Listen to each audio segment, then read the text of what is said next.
Welcome to the Salmon Runs YouTube. Enjoy the video. You start by opening Postman and making the first call right away.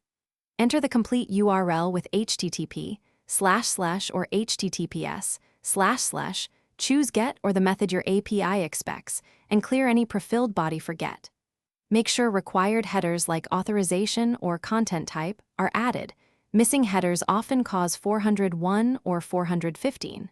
Click Send to run the request. You do this now to establish a baseline response before diving deeper into headers, query params, or body content. Once you have a basic response, inspect the request details to understand why the URL behaved that way. Open the params tab and verify each query string key and value, incorrect encoding breaks and points. Then review headers for authorization tokens, content type, and accept. These control server parsing.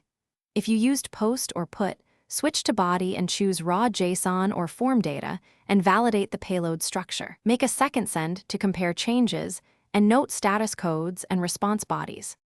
To finish, validate the final result and troubleshoot if needed. Open Postman console to see the raw request, response, and any network errors.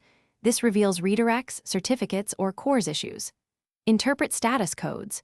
2XX means success. 4XX points to client problems like bad params or auth. 5XX indicates server-side faults. If things fail, copy the curl code snippet to reproduce outside Postman. Toggle SSL certificate verification and disable proxy settings. One tip: rerun after each change to isolate the fix. Thanks for watching. Consider subscribing if we helped you.